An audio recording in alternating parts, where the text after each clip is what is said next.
नमस्कार, मैं सुनीता कथा मंथन में आप सबका स्वागत करती हूँ। कथा मंथन में आज सुनिए आशापूर्णा देवी जी की कहानी शनि की दशा। आशापूर्णा देवी जी की अन्य कहानियाँ और उपन्यास आपको हमारी प्लेलिस्ट से मिल जाएंगे। लिंक आपको आई बटन और डिस्क्रिप्शन बॉक्स में मिल जाएगा। 3 उपन्यास स्वर्णलता, प्रथम प्रतिश्रुति और बकुल कथा तीनों हमारी चैनल कथा मंथन पर उपलब्ध हैं। लिंक आपको आई बटन में मिल जाएगा। आप स्वर्णलता, बकुल कथा और प्रथम प्रतिश्रुति भी सुन सकते हैं। तो शुरू करते हैं कहानी शनि की दशा। लेखिका आशापूर्णा देवी। नहीं दिए? आदित्य अपने पिचके हुए सूखे चेहरे को झुलसी हुई ईंटों की तरह बनाकर बोला। क्या कहा? 8 वर्ष का हीटू 18 वर्ष के अंदाज में हाथ उलटकर बोला।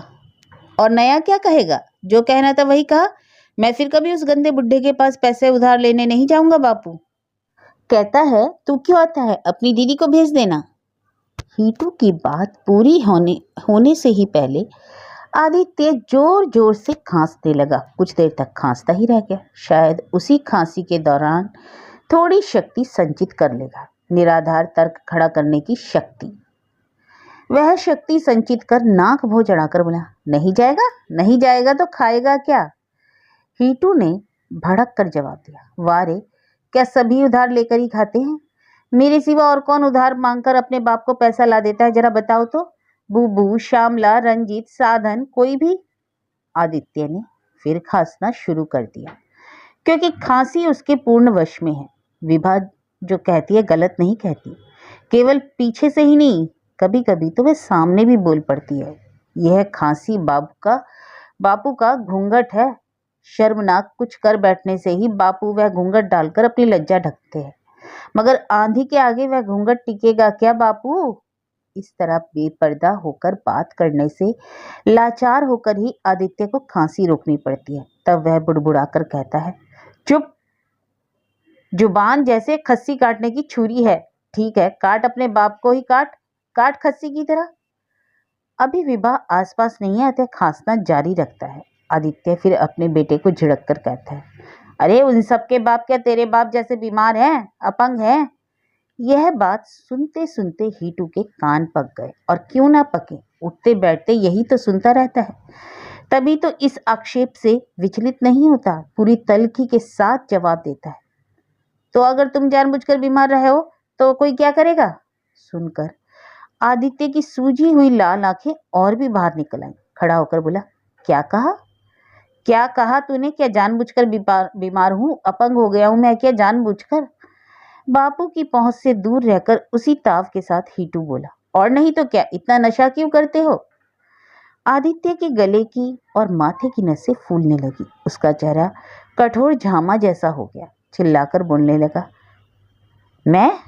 मैं नशा करता हूँ? नशा करके जानबूझकर बीमार पड़ता हूँ? इतनी हिम्मत हो गई है? जितना बड़ा मुंह नहीं उतनी बड़ी बात। बदतमीज, दीदी से यह सब सीख मिल रही है क्यों? हीटू ने तिरछी निगाह में से आड़ में देखा और वहां दीदी के अस्तित्व का पता ही नहीं चला। अतः फिर ताव में आकर बोला, दीदी क्यों सिखाने लगी? वही बुड्ढा कह रहा था मैं नशा करता हूँ। 2 रुपए उधार ले लिए तो क्या शूद्र होकर ब्राह्मण का इतना अपमान करेगा? अपमान क्या, सच ही तो कह रहा है, रोज ही तो कहता है। अपने बाप को बोल नशा कम करे, फिर तुझे इस तरह पैसे मांगने नहीं आना पड़ेगा बार बार। अच्छा, ऐसा कहा उसने? ऐसा लगा कि आदित्य अपनी सूखी चमड़ी के घेरे में रोक नहीं पाएगा, अपने आप को फाड़ कर निकल पड़ेगा बाहर। रुपए मांगने के लिए भेजता हूं तुझे, और बुढ़ा उधार देने का धंधा नहीं करता है क्या? सारी बस्ती के लोग तो उसी से उधार लेने जाते हैं कि नहीं? हीटू अपने बाप की इस अग्निमूर्ति से और कुछ दूर हटकर चिल्ला कर बोलने लगा, सो मैं कहता नहीं क्या? बुढ़ा दांत निकालकर हंसता है, कहता है जो उधार चुका नहीं सकेगा वह उधार कैसा? वह तो भीख है। भीख मांगकर नशा करने से तो रेल की पटरी पर कटकर मर जाना अच्छा है। ऐसा कहता है? आदित्य ने आव देखा ना ताव हाथ के पास पड़ी एल्युमिनियम की घिसी हुई एक थाली उठाकर बेटे की ओर दे मारी और कहा, निकल जा मेरे सामने से, बदतमीज, बंदर, बिच्छू लड़का, लोग तेरे बाप को गाली गलौज करते हैं और तू उस बात को रंग चढ़ाकर मेरे सामने पेश कर रहा है। पैसे के घमंड में साले बुढ़े बदमाश के पैर जमीन पर नहीं पड़ते आजकल। अच्छा, मैं भी मुखर्जी ब्राह्मण का लड़का। और अचानक बीच में ही खांसना शुरू कर दिया आदित्य ने। भयंकर जोरदार खांसी। ऐसा लगा कि अभी शायद दम घुटकर मर ही जाएगा। दोनों हाथों को सीने पर दबाकर अंतिम घड़ी का अभिनय करने लगा वह। हीटू को समझते देर नहीं लगी कि उसके बाप ने कहीं से दीदी को आते देख लिया है। यह खांसी वही घूंघट वाली खांसी है। हीटू का अंदाजा गलत नहीं निकला। विभा ही आई थी। इतनी देर तक बड़ी मुश्किल से चुप्पी साधे चौके में बैठी थी। विभा सोचा था किसी तरह इस नाटक में भाग नहीं लेगी, मगर संकल्प दृढ़ नहीं रह सका। उठकर आई, दरवाजे के सामने आकर बोली, मुखर्जी ब्राह्मण का नाम नहीं लेते तो अच्छा होता। तुम्हारे स्वर्गवासी पिता मुश्किल में पड़ जाएंगे।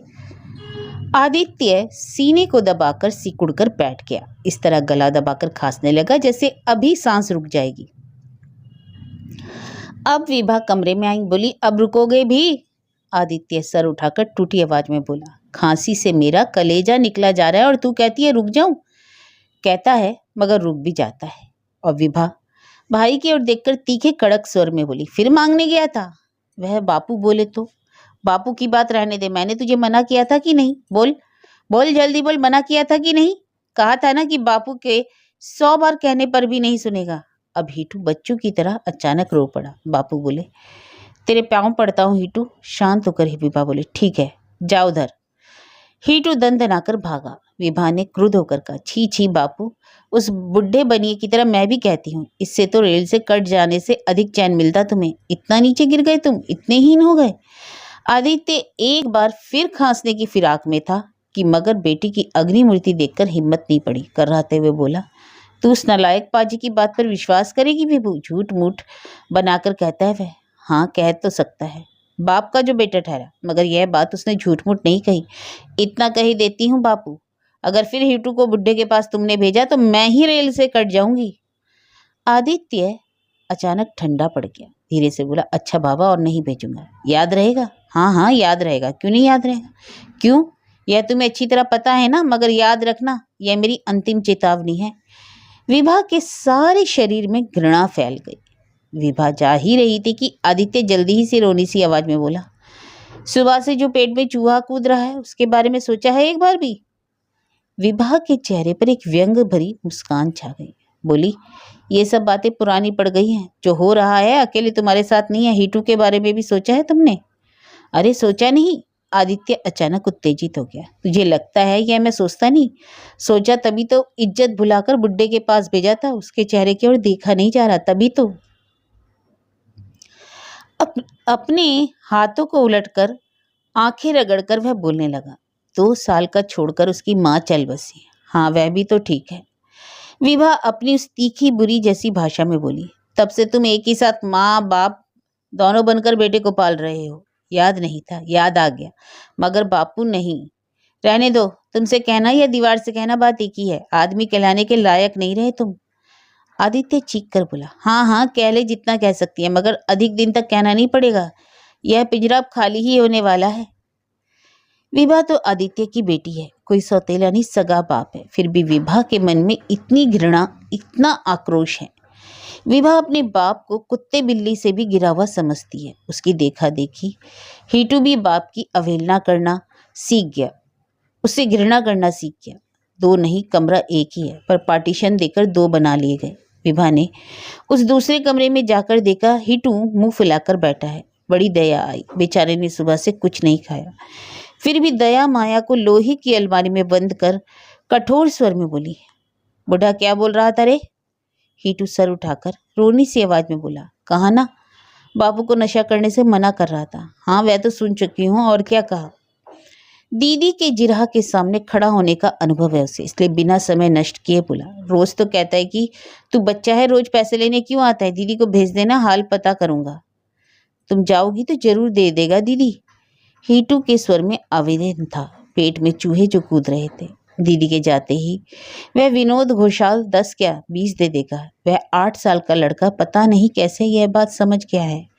मगर विभा के मन में कोमलता की छाया भी नहीं है। दहकते स्वर में बोली, मैं जाऊंगी तो एक भारी ईंट लेकर, समझा हीटू? उसका गंजा सर फोड़कर फांसी पर चढ़ जाऊंगी।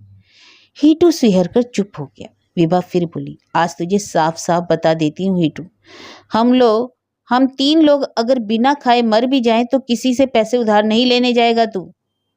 उस सूख सूख कर मर जाने की छवि की कल्पना से ही हीटू को जोर से रोना आ गया। बोला, चाहूं तो मैं ही कुछ कमा सकता हूँ। अच्छा, तो वह कमाने की जगह कौन सी है? राइटर्स बिल्डिंग में कोई ऑफिसर की पोस्ट खाली हुई है क्या? अब हीटू भी नरमी छोड़कर गंभीरता से बोला, मजाक करने से क्या मिलेगा मोर पर? चाय की दुकान वाला तो अक्सर मुझसे कहता है। चाय की दुकान वाला? विभा बैठकर बुझे हुए स्वर में बोली, चाय की दुकान का नौकर बनेगा तू? इस धिक्कार के आगे हीटू ठंडा पड़ गया। फिर भी बोला, गरीब के लिए इज्जत क्या चीज होती है? गरीब की इज्जत होती है हीटू। गरीब और कुछ ना कर सके, मर तो सकता है। खबरदार उस चाय की दुकान की ओर नहीं जाना। हीटू अब बौखला उठा। नहीं जाएगा। रोज शाम को बापू के लिए चाय लाना पड़ेगा कि नहीं? तू देती है बापू को शाम की चाय? विभा कुछ कहे इसके पहले ही अचानक आदित्य मुखर्जी का नाटकीय आविर्भाव हुआ। व्यंग भरे स्वर में वह भी बोला, हाँ हाँ, वह चाय देगी। इतनी दयावती बेटी है ना मेरी, बाप के मुंह पर बासी चूल्हे की राख ना मल देगी अगर उसका बस चलता तो। इस बात पर विभा अचानक शांत हो गई। शांत भाव से बोली, वह देती बापू, अगर देने लायक राख चूल्हे में पड़ी होती। बड़ई की दुकान से चुने हुए काट के टूटे फूटे टुकड़े जला जलाकर चावल उबालती हूँ, उससे राख तो नहीं निकलती। अब आदित्य के खांसने की नहीं, रोने की बारी आई। वह फूट फूट कर रो पड़ा। बोला, फिर तो महारानी तू थोड़ी तकलीफ करके 2 कदम जाकर 2 रुपए उधार मांग कर नहीं ला सकती? बड़ई की दुकान से लकड़ी चुनकर लाने में तेरा ऊंचा सर नीचा नहीं होता, बस इसी से होता है। तू जाएगी तो जरूर देगा। विभा अपने बाप के रोते हुए कुरूप चेहरे की ओर देखती रही। फिर बोली, अच्छा जाती हूँ, जिंदगी भर के लिए उसका उधार देना छुड़वाती हूँ।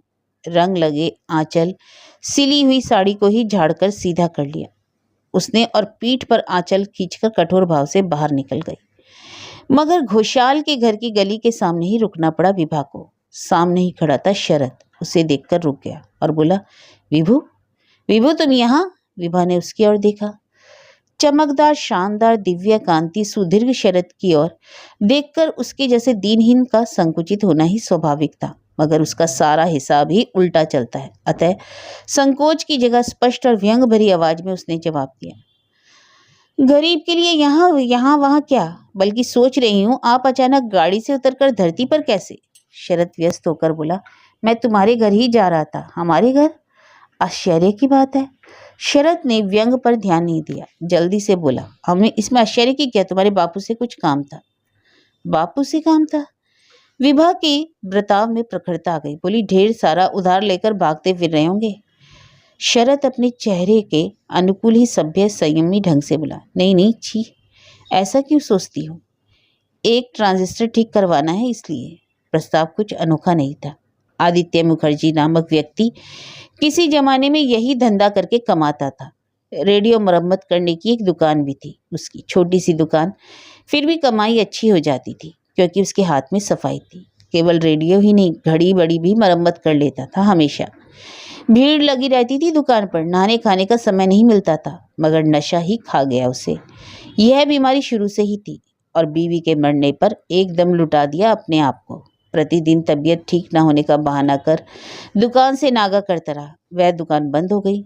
लोग ढूंढकर रिपेयर के लिए सामान घर पहुंचा जाते, उनसे भी नाराजगी मोल ले ली। महीनों तक काम पूरा नहीं कर सका। इस तरह आदित्य मुखर्जी नामक कारीगर का नाम काम काज की दुनिया से धीरे धीरे मिट गया।